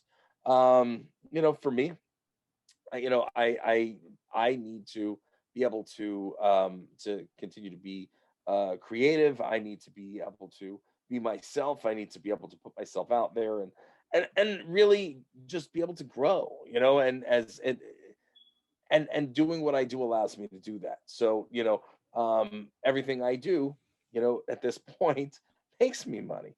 So,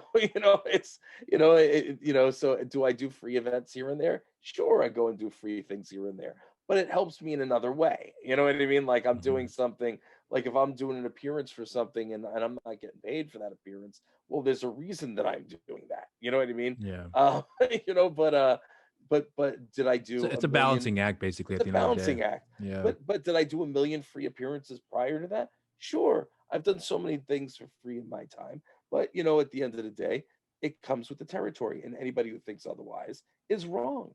You know what I Yeah. mean? So the people that come up and and they think, even if they have a little bit of clout, if they think that they don't have to go out there and work for it, and they don't have to give their time and their effort, and make those choices on doing stuff for free and so forth, just to get the experience, you know what I mean, then you're wrong.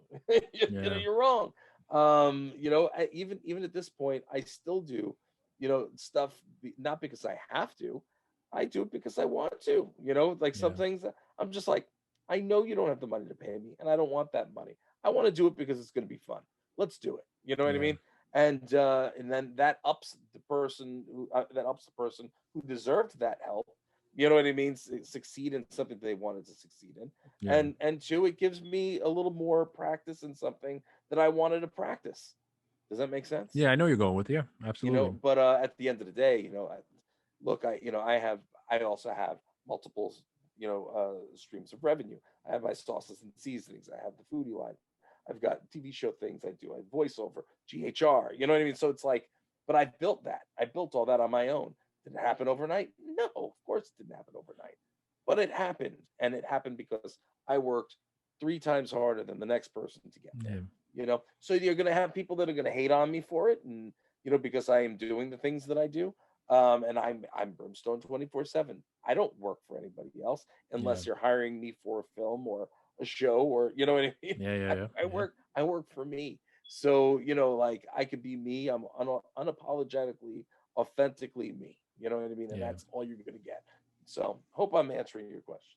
No, you've done a very good job in answering the question. But you can only answer the way that you have to be. You're right. You have to be 100% about it. But listen, I'm not sure how much time you have left here because I know you got to be heading off to do some other things. But listen, I always like to say to everyone that watches this here that whoever I bring on the show, there's a reason why I bring them on the show, because there's a certain work ethic that I picked up from each of these individuals that do something, whether it be something that maybe one thing that they're known for, but there are other things that they're doing as well too that helps supplement with what they're trying to do as far as their passion is concerned. Mhm. And it's not a very easy thing to do. So I like to have these conversations with everybody who is on the show about that, because there's something that I think people can take away from this whenever they listen to these stories. I mean, yeah, we talked about comics and films in the beginning, and then we were, kind of bullshitting around, which was Yeah. fun. But then we started transitioning to more of the areas of the expertise that you have that most people don't understand how hard it is to accomplish these things. So I hope that in time, or in somewhere down the line, when people come back and revisit this here or visit it for the first time, they'll look at it and say, you know what? I know that I understand what it was like for that person now, because I've been through that. At the same Mhm. time, if someone else comes across us and listens to that, they listen to all the funny stuff that we went through in the beginning and then hear all the serious stuff at the very end, because that's usually how life works out in most cases. You have Yeah. fun. Mhm. How many times have you had conversations with friends? Yeah, hey, remember, we talked about this and that. It's all fun Mhm. and games. And then the Then it gets transitions serious. Oh gets a yeah. little more serious. Hey, so how's your mom doing? Yeah, she's doing great. Yeah, my grandmother, it changes. Right. And that's really where I take away the most from these conversations, where it really becomes something more meaningful. Not to say that it wasn't meaningful before, but it has a lot more meaning behind it because it led up to that point. Listen, the DCU is certainly not meaningful, my friend. Okay, let's just. Mm. I had to go there real quick. Just Oh, I know you did. had So to dip it in. at this point, we're going to end the conversation, my friend, because you have killed it. I was trying I'm to set sorry. up the momentum here for us to be Sorry. closing on a good note here, but no, you just had to Listen, ruin it.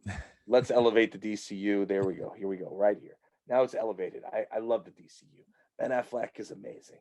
Flat Face is going to be enjoyable. I don't want to punch him. Who else? Who else do I have to butter up? I would like to give you more Superman, cred. best Superman ever. Cavill, best Superman ever. There you go. I don't know who told you you were a good actor, but that was some of the worst acting I've ever seen. It's because I wasn't acting. Okay. I was, I was just trying to appease. I know. But listen, well, I'm gonna let you go then, because I know, like I said before, you have a lot of things you got to work on here. But I want to say thank you for giving the time out of your day, and I apologize I didn't reach out to you directly. I just thought at the time I had to go to the proper channels to get a hold of you. But I know now for future references that's not the case. But I do appreciate you taking the time out of your busy day to speak with me. It was a lot of fun. I enjoyed this conversation we had, and I appreciate you sharing some insight that is going to be very helpful for hopefully anyone that comes across this here and watches it. And I'm hoping that one day, when the opportunity arises, that we get to meet and I finally get to shake your hand and I finally get to say, hey, man, I got the booth right next to you. That's what I hope would happen one day. So I I hope so appreciate too, brother. I I hope so appreciate too. that, and I hope that that will come to fruition somewhere down the line. But listen, man, I thank you for your time. I don't know if you want to plug in anything before we close out here. If there's anything you want to throw in. First and foremost, it's been an honor and a privilege. Thank you so much for having me on. As always, what do you call it?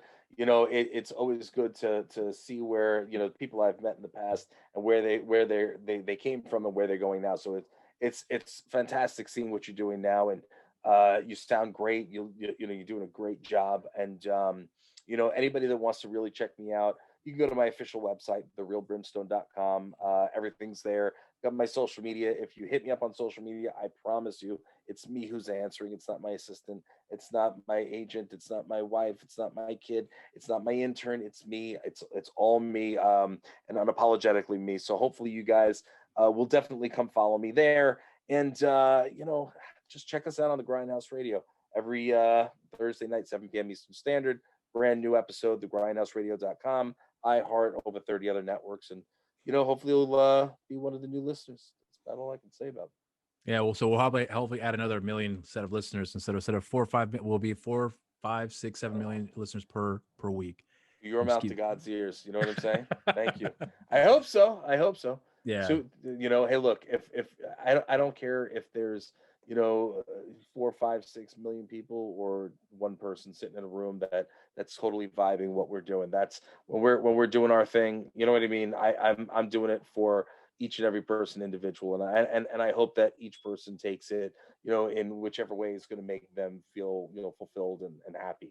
You know what I mean? I want them to feel like they're just another person hanging out with friends, sitting in a room, just chatting and having a blast. So yeah, man. hopefully that comes through, and hopefully everybody will come hang out. I don't know when this is airing, but I do have anybody who is in the San Antonio area or the Texas area. I'm going to be signing for Six Flags, Fiesta, San Antonio, Texas, on August 2nd, 3rd, and 4th. I'm pretty sure is what it is, and that is with Celebrity Fan Fest. So if you guys want to come and see me there, it would be great. I haven't seen anybody in a while, so it'd be really cool to get as many people out there as possible to come hang with old Brim. Cool, man. Well, this episode will definitely be airing well before that, so people will be caught up to speed with that. But listen, man, I thank you for your time. I'm greatly honored you've given me the opportunity to do this here again with you. The first time was a lot of fun. This time certainly has topped it for me personally, especially with our conversation at the beginning. I got a kick out of it, and hopefully one day you'll come around and accept the truth that DCEU will get better and will be better than Marvel. That's all I'm saying. They need a lot of work. Trust me, they'll get there. All right, dude. Well, you take care. Have a good evening, and you stay safe out there. And until next time, man. Cheers. Take care, guys.